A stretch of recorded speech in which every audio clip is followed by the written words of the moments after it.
Permata TV YouTube Indonesia untuk kesekian kalinya mempersembahkan sebuah storytelling kekinian abad ini, diangkat dari karya besar S.H. Mintardja yang sangat populer di masanya, berlatar belakang kisah tanah Jawa masa lampau pada saat runtuhnya kerajaan Majapahit dan berdirinya kerajaan Demak.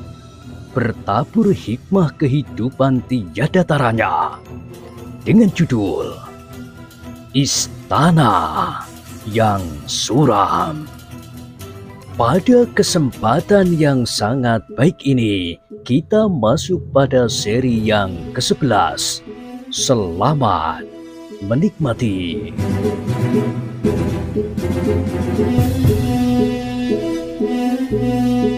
Di akhir kisah sebelumnya disebutkan, Sangkan masih akan menyahut, tetapi ternyata ketiga orang berkuda itu benar-benar menjadi semakin dekat. Sebaiknya kita pergi saja, ajak Pinten. Kembali ke istana. Tetapi Pinten mengerutkan keningnya sambil mengeluh. Kita tidak punya waktu. Itu mereka sudah datang. Mereka sudah melihat di sini. Sangkan memandang ketiga orang berkuda yang menjadi semakin dekat. Namun tampaknya ia tidak menjadi cemas. Aku bukan orang penting. Mereka tentu tidak akan menghiraukan kita, desisnya. Namun ternyata ketiga orang itu memperhatikan kedua anak-anak muda itu. Bahkan seorang dari mereka pun kemudian mendekatinya sambil bertanya, "Hei, siapakah kalian?" "Aku Sangkan, Tuan, dan ini adalah adikku, Pinten." Orang itu memandang Pinten dengan mata yang hampir tidak berkedip. Namun tiba-tiba ia bertanya, "Itu adikmu?" Iya, Tuan." Orang itu masih saja memandang Pinten dengan tajamnya, sehingga wajah Pinten menjadi kemerah-merahan. Ia sama sekali tidak berani mengangkat kepalanya. Bahkan kemudian ia pun bergeser mendekati kakaknya.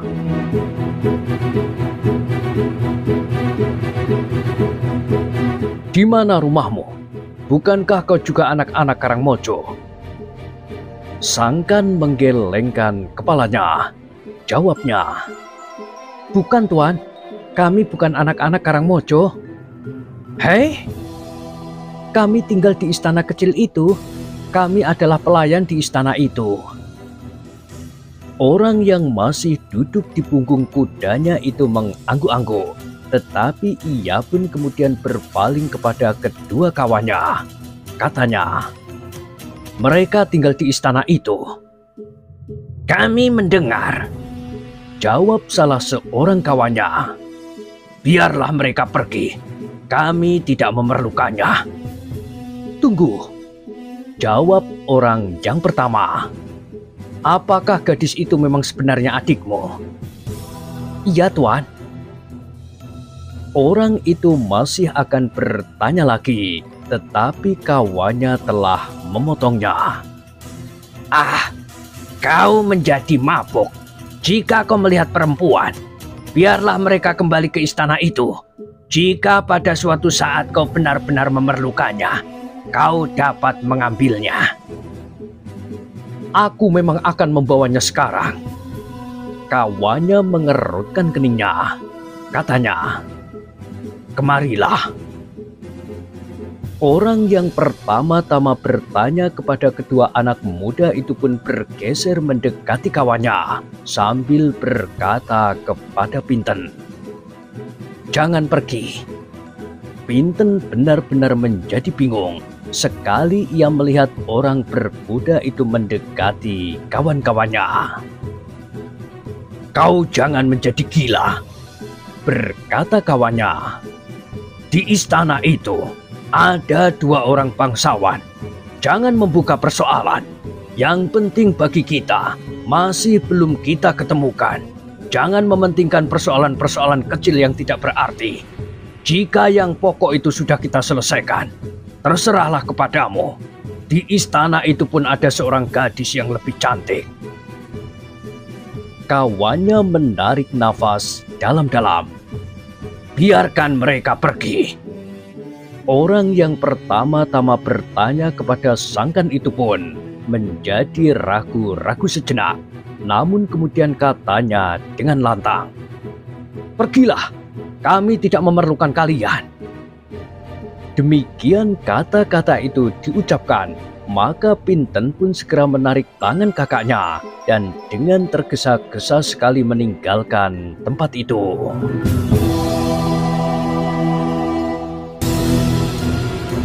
Ketika orang berkuda itu tertawa melihatnya, namun pada itu sepasang mata yang memperhatikan peristiwa itu dari balik gerumbul agak di kejauhan pun menarik nafas dalam-dalam. Ternyata bahwa Gidang Alit memperhatikan peristiwa itu dari agak jauh di balik gerumbul perdu. Meskipun ia tidak mendengar percakapan di antara mereka, tetapi ia dapat menduganya. Sejenak Gidang Alit tetap berada di tempatnya. Di dalam hati ia berkata, "Untunglah bukan kedua bangsawan bersama Intan Prawesti yang mereka jumpai. Jika mereka bertiga masih belum kembali ke istana, mungkin akan dapat terjadi benturan di antara mereka, karena mereka masing-masing memiliki kelebihan." Akhirnya Gidang Alit harus bergeser ketika ketiga orang berkuda itu pun kemudian meninggalkan bukit kecil itu. Tetapi agaknya mereka tidak akan segera kembali ke Padukuhan, karena ternyata mereka menempuh perjalanan ke arah lain. Gidang Alit kemudian muncul dari balik gerumbul itu dan menarik nafas dalam-dalam. Sejenak ia mengamati ketiga orang yang semakin lama semakin kecil itu dan akhirnya menghilang sama sekali. Jika bangsawan-bangsawan itu terlambat sedikit, mereka akan bertemu dengan ketiga iblis itu, desisnya. Perlahan-lahan Gidang Alit pun kemudian meninggalkan tempatnya, tetapi ia tidak lagi tergesa-gesa kembali ke Padukuhan. Ia berdiri beberapa saat lamanya, memandangi istana kecil yang ternyata telah bertambah penghuni.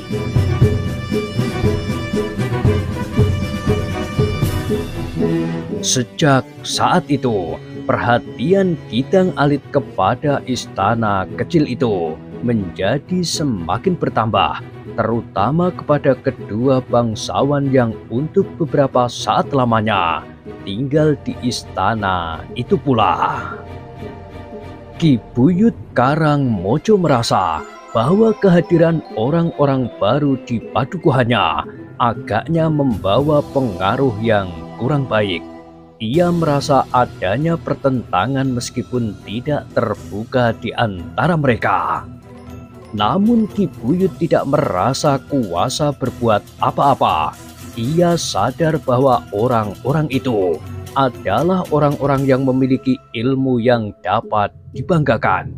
Bahkan seakan-akan masing-masing justru ingin mencoba apakah ada orang lain yang melampaui kemampuan ilmu masing-masing. Pada itu, tingkah laku ketiga orang-orang kasar yang menyebut dirinya bernama Kumboro, Gagak Wereng, dan Nogoposo menjadi semakin menggetarkan hati setiap orang di Padukuhan Karangmojo. Bahkan beberapa orang tidak lagi berani lewat di muka banjar Padukuhan, apalagi perempuan dan mereka yang sedang membawa barang-barang berharga, bahkan makanan. Apakah ada seseorang yang pernah diganggunya? Bertanya Ki Buyut kepada anak-anak muda, terutama perempuan. Anak-anak muda itu saling berpandangan sejenak, namun mereka pun kemudian menggeleng. Yang dapat disebut dengan pasti memang belum ada, Ki Buyut. Baiklah, jagalah agar perempuan-perempuan di Karangmojo berbuat dengan hati-hati. Jangan mendorong orang-orang kasar itu berbuat sesuatu atas diri mereka. Karena itu, jauhi sajalah mereka sedapat mungkin.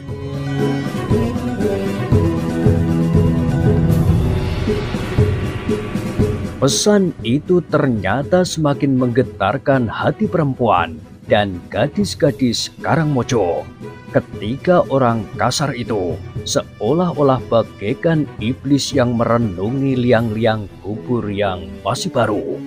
Dalam setiap saat, tangan-tangannya yang besar dan kasar akan mencekam tanah yang masih basah dan mengungkat kembali mayat yang terbujur di dalamnya. Namun beruntunglah bahwa tidak pernah terdengar berita tentang perempuan yang menjadi korban mereka. Dalam kecemasan tentang perempuan dan gadis-gadis di Karangmojo karena kehadiran orang-orang kasar itu, maka justru yang terjadi adalah di luar dugaan. Sekali lagi, Karangmojo diributkan oleh seorang gadis yang tidak dapat menahan diri dan melepaskan kegadisannya yang diserahkan kepada Kitang Alit. Dan sekali lagi, dengan nada penyesalan yang dalam, Kitang Alit menghadap Ki Buyut Karangmojo dengan pengakuan yang jujur.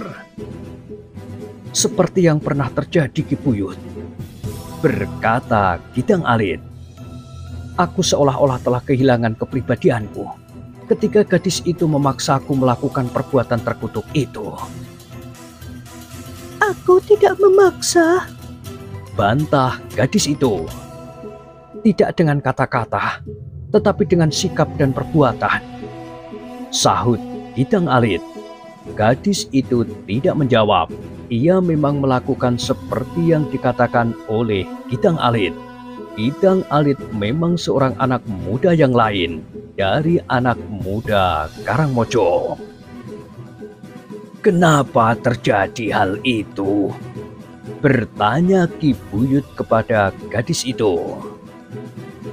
aku tidak tahu, tetapi sentuhan jari-jarinya bagaikan telah membiusku. "Aku tidak sengaja berbuat apa-apa. Aku menolongnya naik tebing yang curam itu," sahut Kitang Alit. "Memang aneh sekali," berkata Ki Buyut. "Peristiwa yang pernah terjadi memang hampir serupa. Seolah-olah sentuhan jari-jari Kitang Alit telah meracuni gadis-gadis itu." "Sama sekali tidak aku sengaja, Ki Buyut. Bahkan aku pun merasa seolah-olah aku telah ditenungnya dan melakukannya di luar sadar." Penyelesaian yang ditempuhnya serupa pula dengan penyelesaian yang pernah dilakukan. Seorang anak muda Karangmojo bersedia mengawininya, tetapi Kitang Alit harus membeli sepasang kerbau bagi sepasang pengantin baru itu. Kitang Alit tidak dapat ingkar. Ia harus menerima keputusan itu. Namun ternyata bahwa Kitang Alit mempunyai bekal yang cukup. Ia masih sanggup bukan saja membeli sepasang lembu atau kerbau, tetapi berpasang-pasang. Dan Ki Buyut pun bertanya di dalam hatinya, apakah dengan demikian peristiwa yang serupa masih akan terjadi?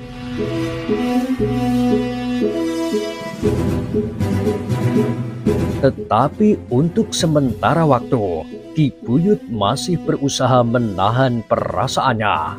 Kitang Alit telah pernah memberikan sesuatu yang tidak pernah dapat diberikan orang lain atau salah seorang anak-anak muda Karangmojo.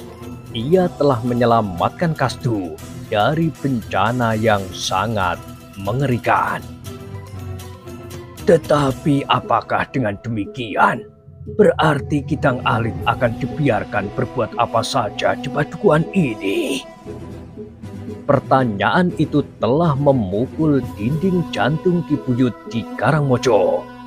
Dalam waktu yang singkat, berita itu pun telah menjalar di seluruh padukuhan. Bahkan Nyi Upih yang sedang mencari keperluan sehari-hari di padukuhan itu pun segera mendengar pula peristiwa itu. Karena itulah, maka ketika ia kembali ke istana, ia pun segera menyampaikan hal itu kepada momongannya, Inten Prawesti.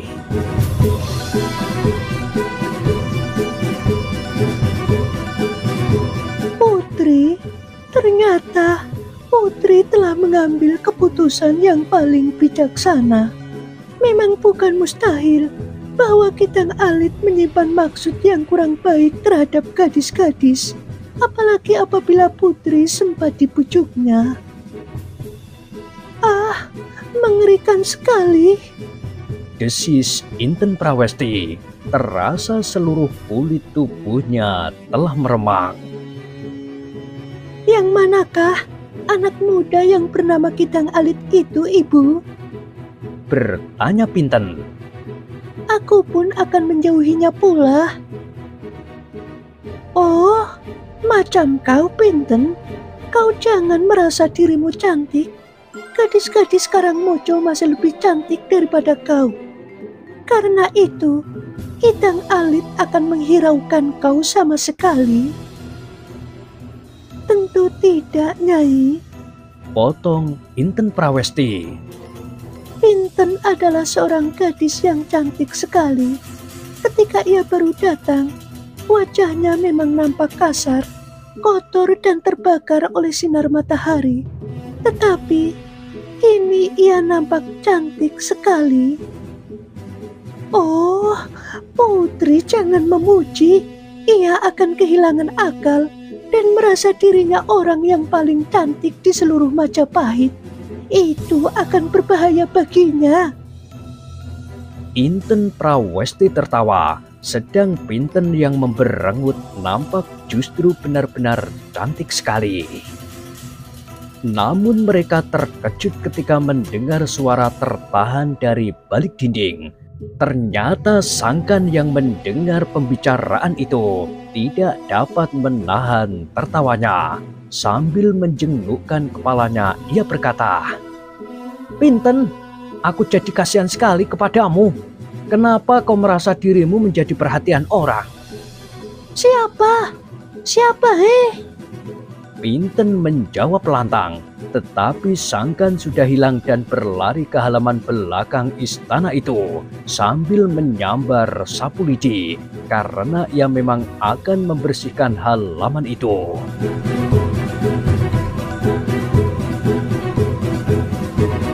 Di Karangmojo, Ki Buyut rasa-rasanya hampir kehilangan akal pula.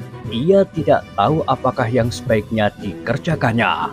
Ia memerlukan Kitang Alit karena menurut perhitungannya, Kitang Alit akan dapat membantu mengatasi kesulitannya yang dapat terjadi setiap saat.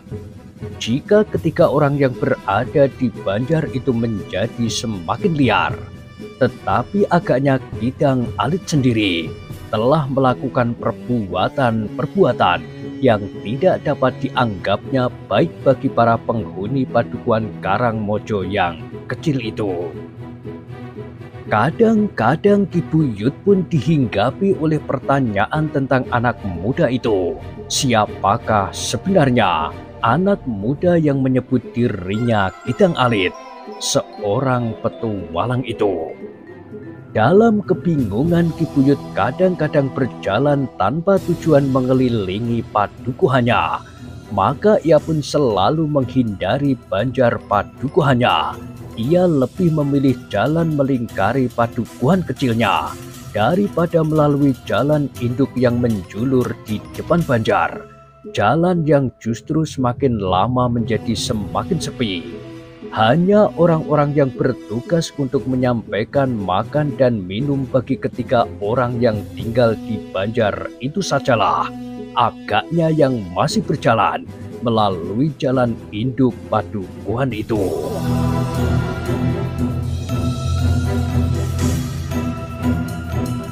Ternyata Kumboro, Gagak Wereng dan Nogo Poso pun merasakan suasana yang semakin memburuk di padukuhan itu. Padukuhan kecil itu terasa menjadi semakin sepi dan asing. Karena itu, maka Kumboro merasa perlu untuk segera mengambil sikap.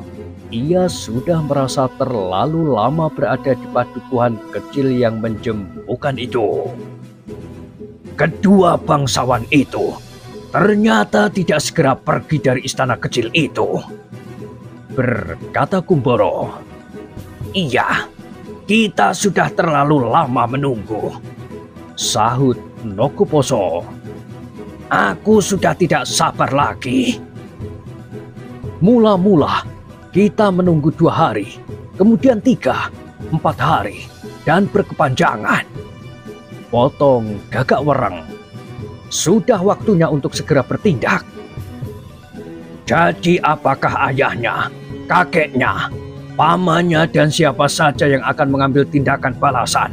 Sekarang yang penting, tugas kita dapat kita selesaikan dengan sebaik-baiknya.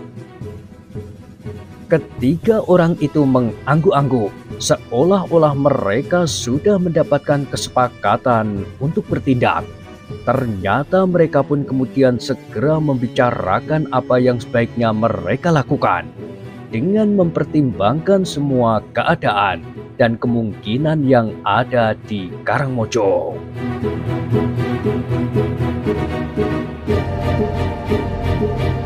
Orang-orang Karangmojo tidak akan ada yang berani berbuat apapun juga, meskipun mereka mengetahui apa yang kita lakukan di istana kecil itu. Berkata Kumboro, "Kita sudah memberikan contoh akibat yang dapat timbul jika seseorang berani mengganggu kehadiran kita di sini." "Iya," sahut Gagak Wereng. "Jika perlu, kita akan memberikan contoh lebih banyak lagi." "Itu tidak perlu. Orang-orang Karangmojo dapat kita abaikan di dalam hubungan dengan tugas kita," berkata Nogo Poso. "Yang harus kita perhatikan adalah justru kedua orang bangsawan yang ada di istana itu." "Sudah tentu," sahut Kumboro. "Bukankah kita sudah mengambil sikap terhadap keduanya? Keduanya harus kita singkirkan tanpa menghiraukan siapapun yang dapat menuntut balas atas kematian mereka." "Jika demikian, maka tidak ada persoalan lagi bagi kita," berkata Nogo Poso. "Kita dapat berangkat sekarang juga ke istana kecil itu dan langsung bertindak sesuai dengan tugas kita." "Memang tidak akan ada kesulitan apapun juga, tetapi tindakan yang demikian adalah tergesa-gesa dan dapat menimbulkan keonaran." "Jadi," desis Nogo Poso, "apakah yang harus kita lakukan?" "Kita menunggu hari gelap.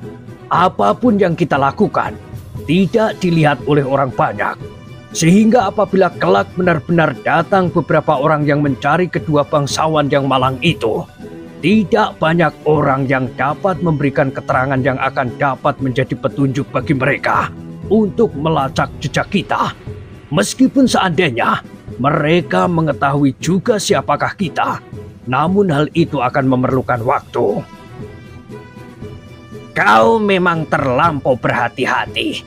Aku tidak melihat perbedaan sama sekali. Tetapi baiklah, jika kau menganggap bahwa bertindak di malam hari agaknya lebih baik dari siang hari, kau adalah orang tertua di antara kita." "Baiklah," berkata Kumboro kemudian, "kita akan memasuki istana itu dari pintu gerbang.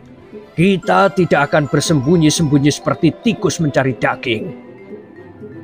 Sudah barang tentu, kita akan memasuki dengan dada tengadah.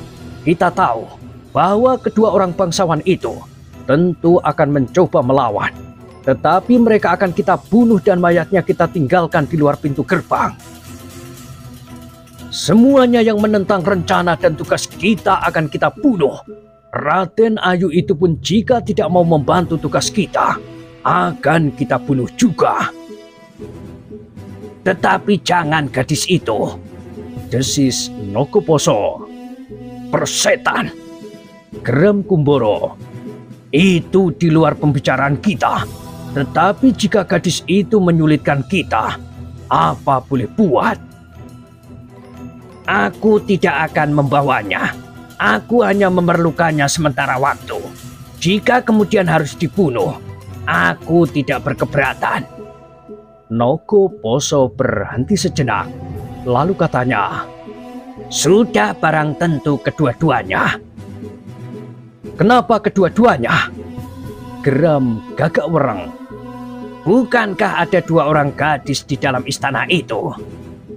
Gila, itu urusanmu, tetapi jangan mengganggu tugas kita. Tidak, aku berjanji, tugas kita akan kita selesaikan lebih dahulu. Aku baru akan memerlukannya setelah semuanya yang bersifat hidup di dalam istana itu mati terbunuh, kecuali 2 orang gadis itu. Kumboro mengerutkan dahinya, namun kemudian ia pun menggeram. Jangan kau membicarakan dengan kami. Selesaikan persoalanmu sendiri.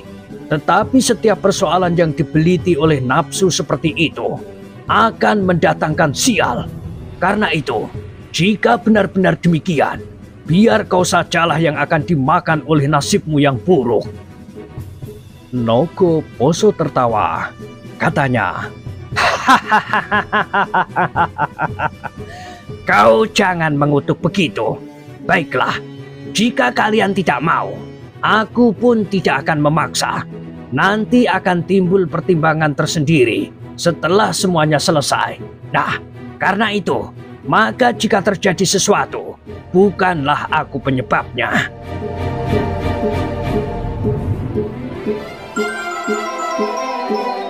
Kedua kawannya tidak begitu menghiraukannya lagi. Mereka pun kemudian sibuk mempersiapkan senjata masing-masing. Senjata yang jarang sekali mereka pergunakan. Karena dalam keadaan sehari-hari, mereka sudah cukup percaya kepada tangan-tangan mereka yang mempunyai kekuatan yang luar biasa. Apalagi mereka berada di dalam masyarakat pedesaan yang dianggapnya tidak akan mampu berbuat apapun juga atas mereka. Yang mereka pertimbangkan kemudian adalah 2 orang bangsawan yang ada di dalam istana itu. Keduanya tentu bukan orang kebanyakan di dalam ilmu kanuragan. Karena itu, maka mereka bertiga harus mempersiapkan diri mereka sebaik-baiknya. Anak muda itu memang berani, berkata Kumboro. Apalagi agaknya ia diiringi oleh seorang pengawal yang tangguh. Tetapi mereka tentu belum mengenal siapakah kita. Tentu mereka sudah mendengar tentang anak Karangmojo yang kita lumpuhkan itu, sahut Nogoposo. Tetapi berbuat demikian terhadap tikus dari Karangmojo adalah mudah sekali. Dengan ilmu yang paling permulaan dan sekedar racun yang dapat dicuri dari orang-orang yang mengerti tentang ilmu obat-obatan, maka hal itu akan dapat dilakukan. Tetapi sudah barang tentu tidak dengan cara seperti yang kita lakukan atas anak itu. Mungkin dengan menggoreskan senjata di tubuhnya atau menusuk dengan jarum. Tetapi kita tidak berbuat demikian. Dan Ki Buyut di Karangmojo dapat bercerita bahwa dengan sentuhan tangan kita dapat membuat anak itu lumpuh, buta tuli dan bisu. Kumboro mengangguk-angguk. Katanya, memang mungkin. Dan memang mungkin pula kedua bangsawan itu merasa memiliki sedikit ilmu untuk dapat melawan kita. Karena itu, bersiaplah sebaik-baiknya.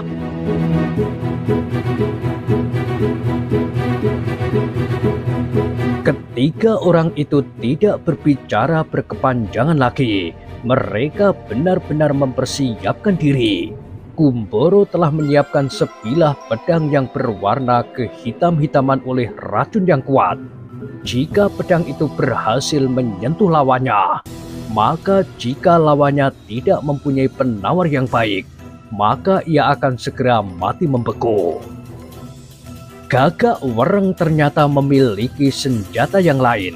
Selain kekuatan tangannya yang luar biasa dan sebuah cincin yang beracun, ia pun memiliki senjata yang berujung runcing di kedua sisinya. Senjata yang tangkainya tidak lebih panjang dari 2 jengkal, tetapi di sebelah menyebelah terdapat ujung seperti ujung tombak yang masing-masing panjangnya lebih dari sejengkal. Seperti pedang Kumboro, maka ujung senjata Gagak Wereng itu pun beracun pula. Racun yang sama kuatnya dengan racun pedang Kumboro. Nogo Poso mempunyai senjata yang lain pula. Ia mempergunakan 2 buah pisau belati panjang. Selain kedua pisau belati panjang itu, ia juga memiliki beberapa buah pisau yang lebih kecil. Tangannya sudah terbiasa melontarkan senjata-senjata kecil yang seperti kedua kawan-kawannya. Senjatanya itu pun beracun pula.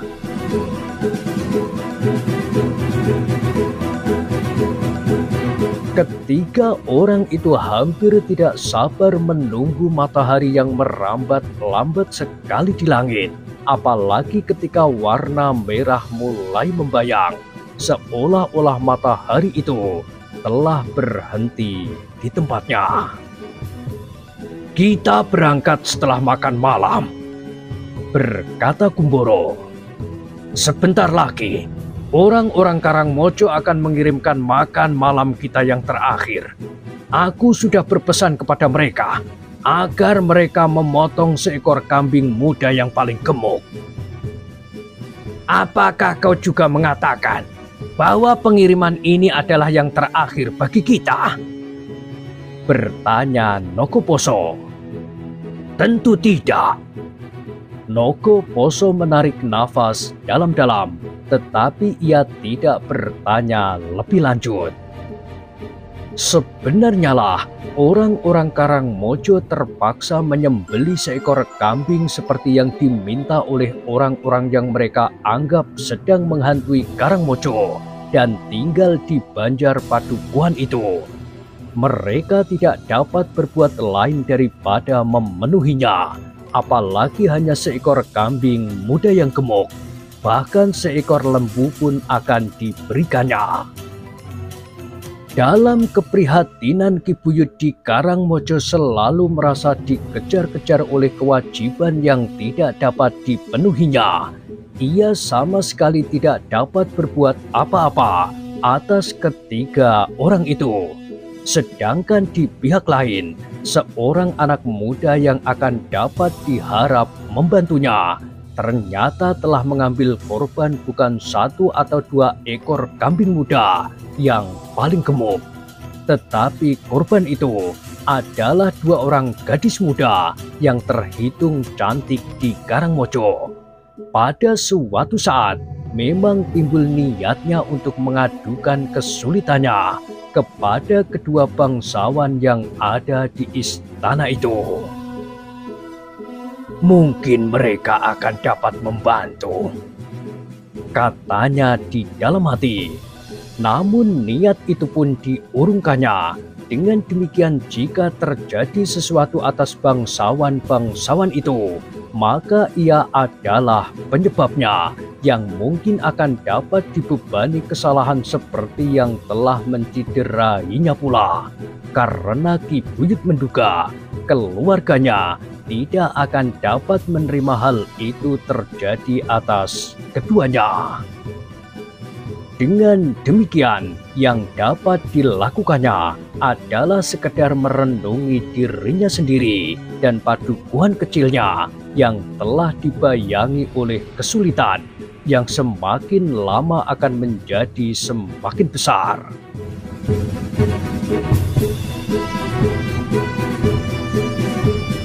Sementara itu, Langit merah menjadi semakin buram. Beberapa orang Karangmojo dengan tergesa-gesa pergi ke Banjar sambil membawa makanan dan minuman bagi 3 orang penghuninya. Setiap kali mereka memasuki halaman Banjar, terasa tubuh mereka tergetar. Meskipun sejak orang-orang itu berada di Banjar, belum seorang pun yang pernah diganggunya sejak ia memukul Kastu. Tetapi bagaimanapun juga, hati mereka tetap tergetar untuk setiap kali bertemu.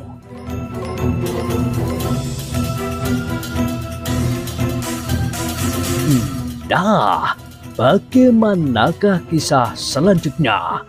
Silahkan ikuti terus kisah Istana yang Suram pada kesempatan berikutnya. Sampai jumpa.